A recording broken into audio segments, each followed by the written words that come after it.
আজকে সকাল থেকে বৃষ্টি হচ্ছে, দেখতেই পাচ্ছ প্রচণ্ড। আমরা এদিকে রেডি হয়ে আছি, দাদার আজকে অপারেশনের ডেট আছে, তো সেই জন্য আমাদেরকে যেতে হবে। আমি আর মা যাব বাইকে। আর দেখতে পাচ্ছ রাস্তা সব ভেজা, এদিকে পছন্দ দাঁড়িয়ে আছে আর মাও আসছে বাইকে চাপার জন্য। এখনও বৃষ্টি ছাড়ায় নয়, তাও যাচ্ছি, ভিজে ভিজে যেতে হবে, কিছু করার নাই।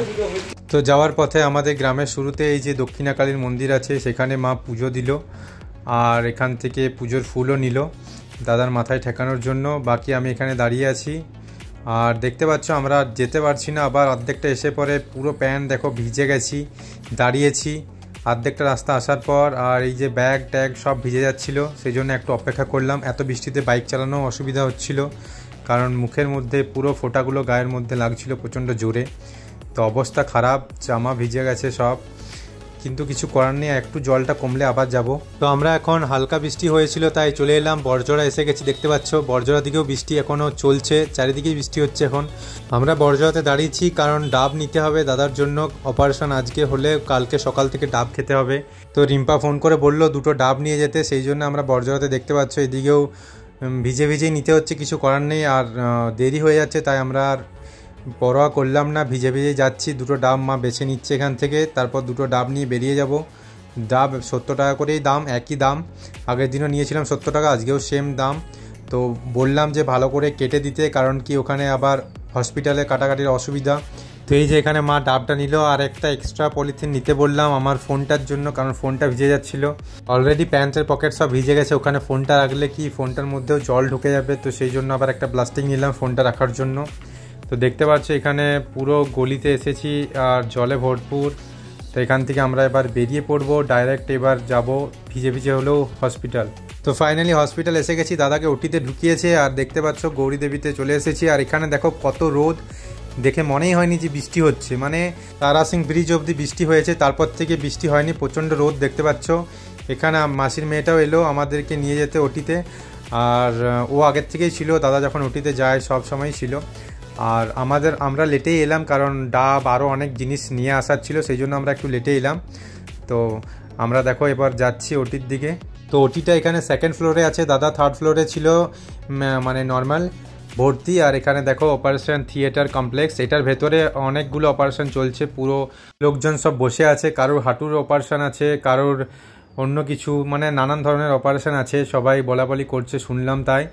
আর এখানে মা আর মাসির মেয়েটা গল্প করছে, মা তো প্রচণ্ড নার্ভাস হয়ে গেছে, কাঁদছিল। তো সেই জন্য মাসির মেয়েটা বোঝাচ্ছে যে এতটা সিরিয়াস কিছু না, ডক্টরের সাথে কথা হয়েছে, তো এত চাপের কিছু নেই। তো সেই নিয়ে মাকে বোঝানো হচ্ছিল। আর এই যে দেখো এখান থেকে বিল্ডিংগুলো, এইগুলো পুরোটাই হসপিটাল। ওই সাইডে থার্ড ফ্লোর আছে, আমি এখানে জানলা ধারে দাঁড়িয়ে আছি। আর এখানে মাসির মেয়েটা গল্প করছে। আর এখানে সিটিং এরিয়া আছে এক্সট্রা, সেখানে বসবো। আমার প্যান্টটা জুতোগুলো পুরোপুরি ভিজে গেছে বলে বেশি অস্বস্তি লাগছে এখানটায় বসে থাকতে। দেখতে পাচ্ছ সাইডে এখানে সুরেক আছে, তো ওটিতে জুতো পরে কাউকে অ্যালাউ করে না, ডক্টর হোক বা পেশেন্ট হোক বা যেই হোক, তাই এখানে জুতো খুলে রাখার জায়গা আছে, সেখানে জুতোগুলো খুলে রাখছি সবাই। আমার পাগুলো ভেপে গেছে তাই আমি জুতোটা একটু খুললাম। আর এই যে দেখো এখানে স্টেয়ার কেস আছে, সিঁড়ি দিয়ে উঠতে পারো যদি লিফটে কাজ না করে।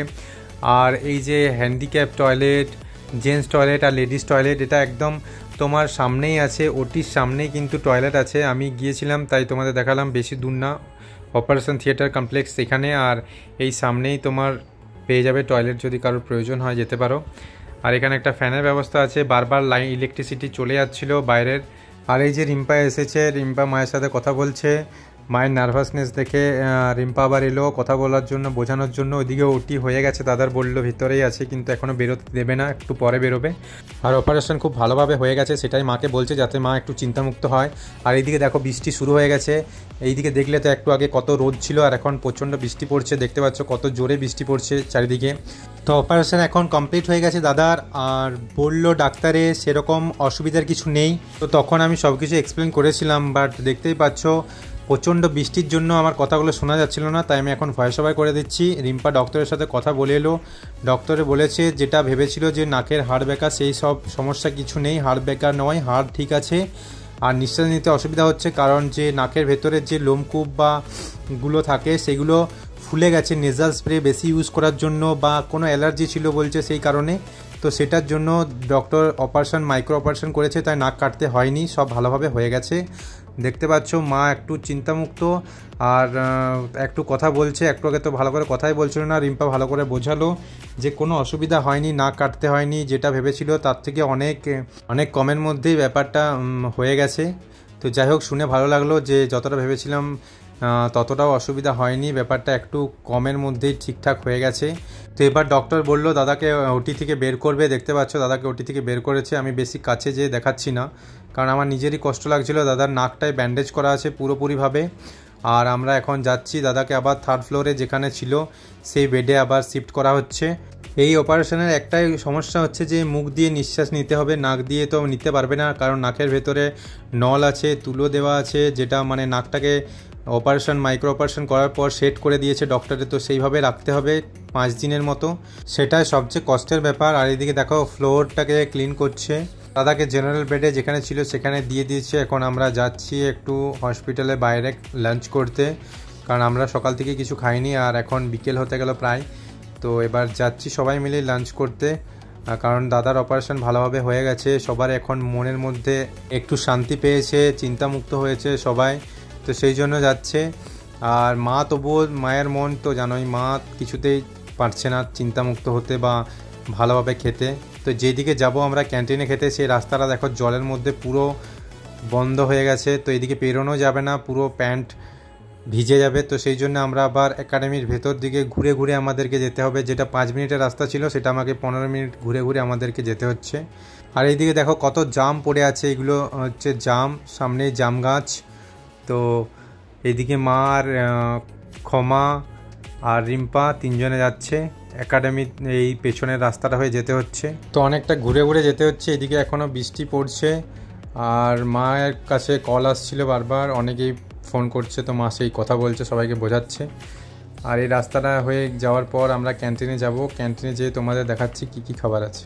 তো এই হচ্ছে ক্যান্টিন, তো এটা আছে মেডিকেল ক্যান্টিন। তো রিম্পা এখানে নার্স বলে এইটা জানে। আর সামনের যে ক্যান্টিনটা আছে সেখানে খাবারের প্রচুর দাম, আর এই মেডিকেল ক্যান্টিনটাতে খাবারের অনেক কম দাম। তো রিম্পা বললো যে এই ক্যান্টিনে চলো, খাবারের দামও কম, খাবারও কোয়ালিটিও ভালো।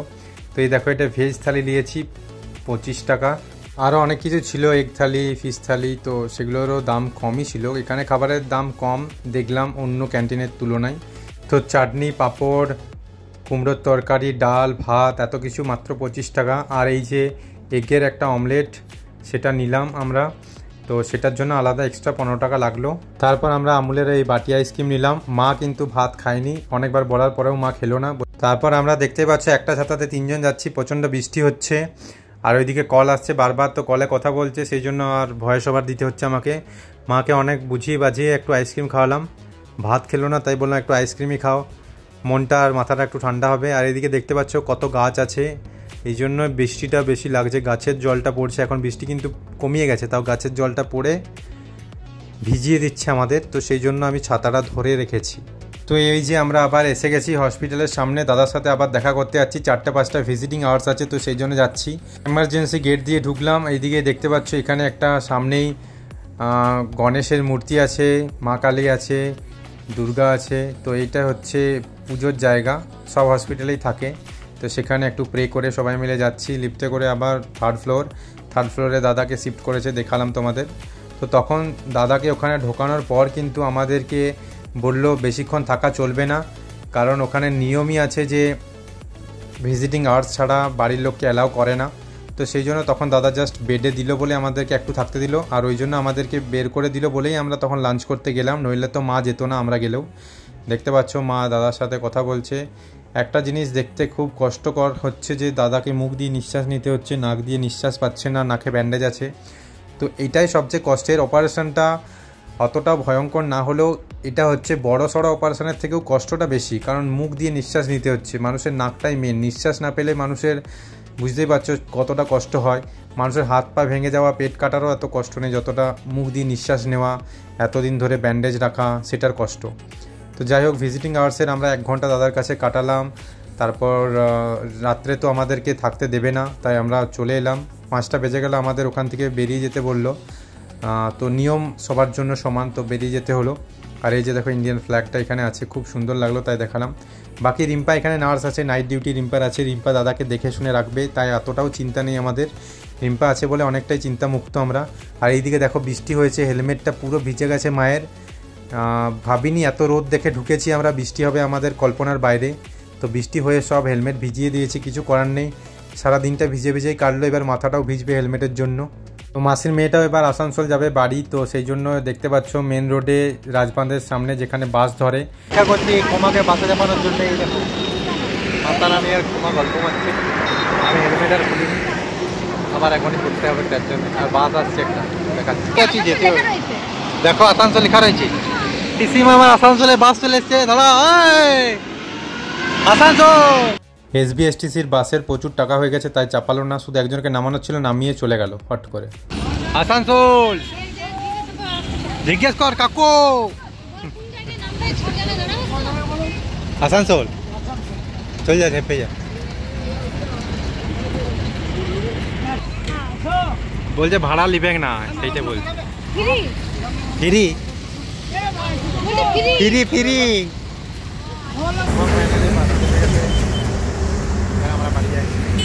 দেখতেই পাচ্ছ মেঘের অবস্থা কীরকম, তখনই রোদ, তখনই মেঘ, তখনই সন্ধে। যাই হোক বিকেল পেরিয়ে সন্ধে হয়ে গেল। আমরা এখন বড়জোড়া একটা ডিটিডিসি অফিসে আমার একটা কুরিয়ার এসছে, তো সেখানে আমি এলাম। তো এখান থেকে আমার পার্সেলটা নিয়ে আমরা বেরিয়ে পড়বো। আর আমার প্রচণ্ড ঠান্ডা লাগছে এত বাইক চালিয়ে, প্লাস সারা দিন ভেজা কাপড়ে থেকে থেকে। তো আমি ভাবছিলাম যে একটু চিকেন স্যুপটা খেতে পারলে ভালো হতো, শরীরে মানে ঠান্ডা লাগতো না বা জ্বর টর আসতো না। তো সেই জন্য আমরা রাস্তার পথেই বড়জোড়াতে হ্যাংলাতে এলাম। তো আমার খিদে বেশি নেই, আর স্যুপটা তো শুধু শুধু দেবে না, তার জন্য মোমো নিতেই হবে। তাই আমি হাফ প্লেট মোমো অর্ডার করেছি। তো হাফ প্লেট মোমোর সাথে আমি স্যুপটা পাবো, তো স্যুপটা দুবার নিয়ে খেয়ে নেব, তাহলে শরীরটা একটু ঠিক হয়ে যাবে। আর মা চিকেন মোমো খায় না, আর এদিকে কোনো ভেজ আইটেম নেই, ভেজ মোমো শেষ হয়ে গেছে। তো মা কিছু খেলো না, মা সারাদিন কিছুই খায়নি সেরকম। তো মা বাড়ি গিয়ে খাবে কিছু, মা চিন্তার জন্যই খায়নি। আর আমি স্যুপটা পেয়ে গেছি, স্যুপটা খাওয়ার পর একটু শরীরটা গরম হচ্ছে। আর স্যুপটার জন্যই আসা আমার বিশেষ করে, কারণ জামা কাপড় দেখলে সারাদিন ভেজাতেই ছিলাম। তো এই স্যুপটা খাওয়ার পর একটু শরীরটা ঠিক হয়, গরম হয়, তো সেটার জন্য অনেক উপকারী।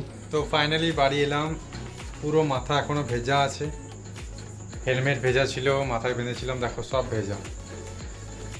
যাই হোক এবার আমি ড্রেসটা চেঞ্জ করি, প্যান্টটাও ভেজা আছে, কারণ আজকে সারাদিন বৃষ্টি খুব জ্বালিয়েছে। তো আজকের মতো ব্লগটা এখানেই শেষ করছি, দেখা হচ্ছে কালকের নতুন ব্লগে।